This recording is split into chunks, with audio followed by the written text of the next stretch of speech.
For 3 generations, it has looked to the future.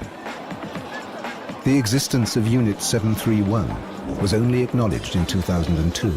Welcome to WatchMojo, and today we're looking at historical propaganda campaigns that'll send chills down your spine. At 7:30 a.m. on April 17, 1975, the war in Cambodia was over.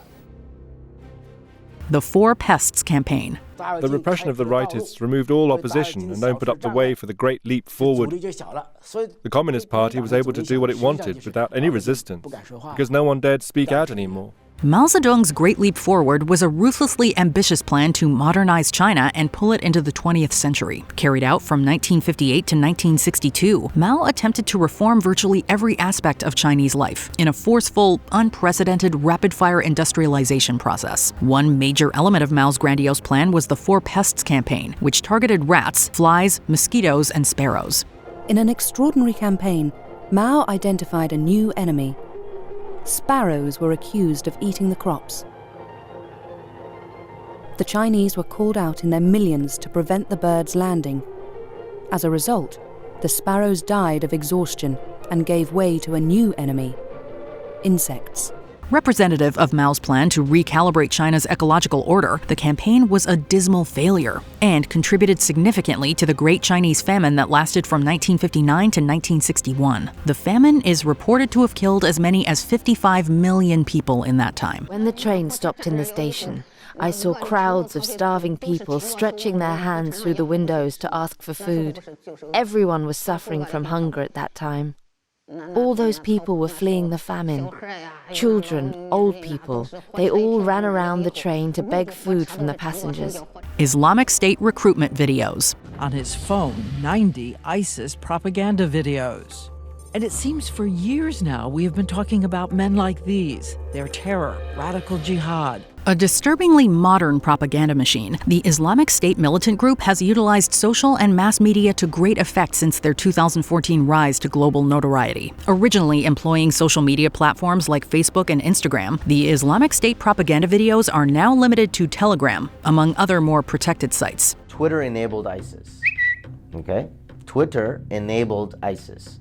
I saw with my own eyes Twitter allowing these things to happen. Mubin Sheikh knows because he was a recruiter. Oh yeah, definitely jihadist. Trolling Twitter and Facebook. Seems to be a sympathizer. To find targets ripe for the picking. The videos often depict the organization's tactics and spread their message of Western hate as a means of radicalizing and shoring up potential recruits. A 2022 study by the peer-reviewed Journal of Politics determined that, quote, propaganda conveying the material, spiritual, and social benefits of joining ISIS increased online support for the group, while content displaying brutal violence decreased endorsement of ISIS across a wide range of videos. As opposed to before, we'd have to travel or have to know the right people. The sort of barrier for participation is lower than it's ever been. And you can sort of access those groups in a matter of minutes. Duck and cover. There was a turtle by the name of Bert, and Bert the turtle was very alert. When danger threatened him, he never got hurt. He knew just what to do. He ducked and covered. And cover. As difficult as it can be to admit it, there is no one on Earth who is fully immune to the purposefully intoxicating effects of propaganda. However, it probably goes without saying that children are perhaps most susceptible to it. That was abundantly clear in the case of the 1952 quote-unquote social guidance film Duck and Cover. We have safety rules that car drivers and people who are walking must obey.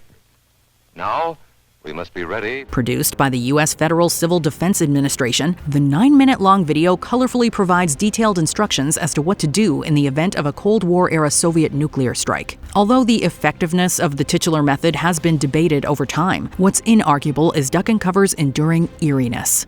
Older people will help us as they always do, but there might not be any grown-ups around when the bomb explodes. Then, you're on your own.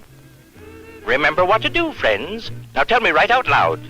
What are you supposed to do when you see the flash? USSR Anti-Religious Campaign. Dominating one-half the world, communism stands solidly opposed to the Western concept of democracy. With over 750 million people under communist rule, nearly one-third of the population of the earth, Soviet Russia holds a commanding position in the future destiny of the world. Possibly the most disturbing element of this campaign against organized religion, particularly the Russian Orthodox Church, was the fact that it wasn't the first time such a discriminatory boycott had been launched. In 1928, Joseph Stalin determined that the initial campaign, which was launched in 1921, didn't go far enough. Joseph Stalin was the central figure around whom Russia revolved. Once he grabbed the reins of power in the Soviet Union, he was never to relinquish them. With unswerving purpose, he welded the party government into a solid block of steel that crushed any opposition in its path. Other Russian politicos dared not even breathe a challenge in his direction. Purge after purge had proved such a move fruitless and fatal. Furiously cracking down on the practice of religion, Stalin portrayed those who actively practiced as immoral and subhuman, and responsible for contemporary crises in Soviet society. Even educational textbooks in school attempted to sow the seeds of hate against believers. All the while, the USSR adhered to its official policy of denying the persecution. On one hand, the martyrs gave their lives, and it seemed that the mission had ended. Hundreds and thousands of churches and almost all of the monasteries in Russia were destroyed. But on the other hand, it was their victory. No one could break their spirit. No one, not even the huge totalitarian Soviet state. Radio Télévision Libre des Mille Collines. À tous les individus qui nous écoutent, oui, à tous les individus qui nous écoutent, le Rwanda appartient à ceux qui le défendent vraiment. This Rwandan radio station's name translates to Free Radio and Television of the Thousand Hills in English, deriving from a historical nickname for the East African nation. Beginning its transmissions in July of 1993, the station was supported by public broadcaster Radio Rwanda and was intended to spew hate against victims of the Hutu regime. These included Belgians, the UN, and crucially the Tutsi. Refer to them as snakes. They were trying to sort of objectify them and distance Rwandans from one another.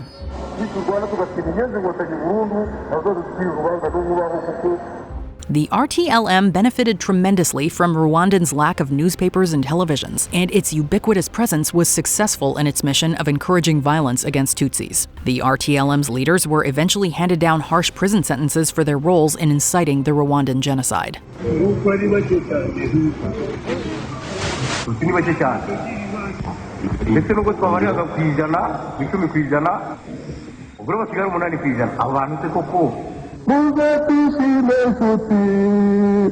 Chinese struggle sessions. While propaganda usually consists of some kind of communications transmission, that doesn't necessarily have to be the case. Take, for example, the aforementioned Mao Zedong's, quote, struggle sessions, which appeared most prominently during the Chinese Cultural Revolution of 1966 to 1976. In these bizarre, hard-to-watch public spectacles, supposed dissidents were beaten, humiliated, and sometimes even tortured to death.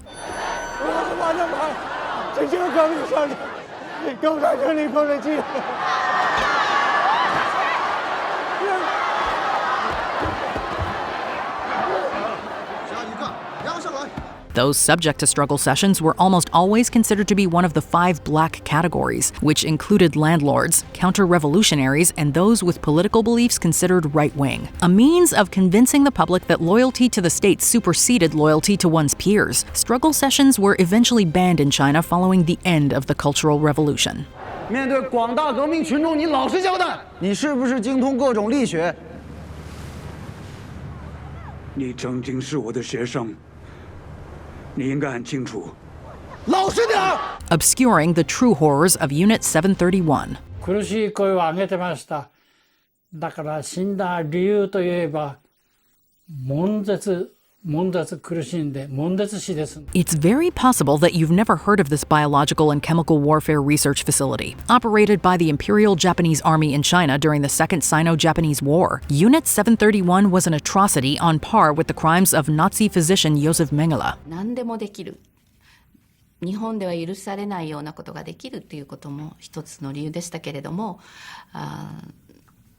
一番大切なその人体実験というようなこともいくらでもできると、そういうような理由で満州に作られました。 Chinese prisoners were subjected to depraved human experimentation, which included such war crimes as purposeful infection with diseases, vivisection, organ harvesting, and more, which we'll spare you the gory details of. The official cover story was that Unit 731 was a lumber mill, and prisoners were even referred to as logs. Even more chilling is the fact that those responsible for operating Unit 731 were never brought to justice, and were even granted immunity by the American government in exchange for their cooperation. The U.S. Secret Service reports that certain Japanese biological scientists are offering the data from their experiments, but are afraid of being prosecuted. MacArthur starts to negotiate.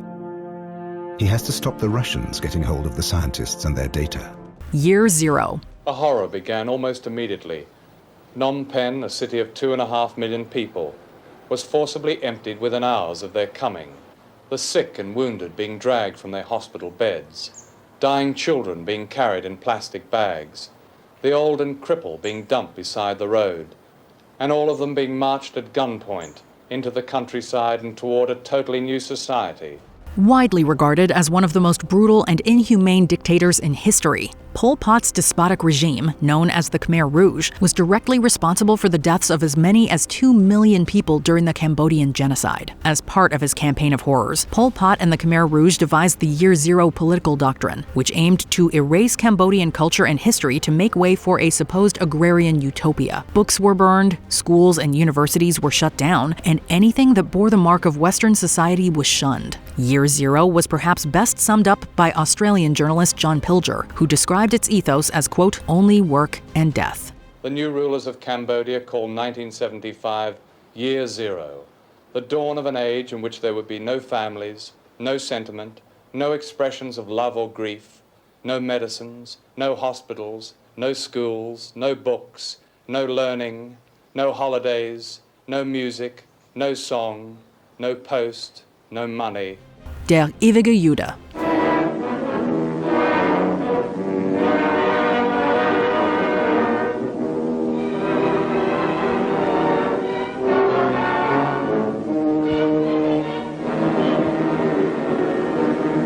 If you've learned anything about Nazi Germany, it's likely that Adolf Hitler and Joseph Goebbels were fervent adopters of propaganda to advance their genocidal agenda. Exploiting Germans' low national morale amidst a deflated economy, Hitler found a common enemy to invigorate the nation, the Jewish people of the world. Jewish home life reveals remarkable lack of creative ability to civilize. In plain language, Jewish dwellings are filthy and neglected. As such, Minister of Propaganda Goebbels personally oversaw the production of The Eternal Jew, a virulently anti-Semitic Nazi propaganda film that described Jewish people as being greedy, manipulative, and parasitic, among other disturbing charges. Even its director, German filmmaker Fritz Hippler, later described his film as being, quote, the most disgraceful example of anti-Semitism. The most common expressions in the jargon of international gangsters and criminals stem from Hebrew and Yiddish words. Before we continue, be sure to subscribe to our channel and ring the bell to get notified about our latest videos. You have the option to be notified for occasional videos or all of them. If you're on your phone, make sure you go into your settings and switch on notifications. Life unworthy of life. The entire Nazi philosophy was based on who deserved a place in this world and who didn't. In contrast to the supposed superiority of the Aryan master race, the Nazis designated those with disabilities as being, quote, unworthy of life. Their solution was to advocate a sort of Nazi eugenics, which would systematically eliminate those that the Third Reich deemed inferior. In a disturbing snowball effect that eventually led to the establishment of World War II concentration camps, the Nazis deemed disabled people and the mentally ill as, quote, empty shells of human beings. This propaganda campaign demonstrates the power that public messaging can hold in terms of eroding human rights. Which propaganda campaign creeped you out the most? Be sure to let us know in the comments. Check out these other clips from WatchMojo, and be sure to subscribe and ring the bell to be notified about our latest videos.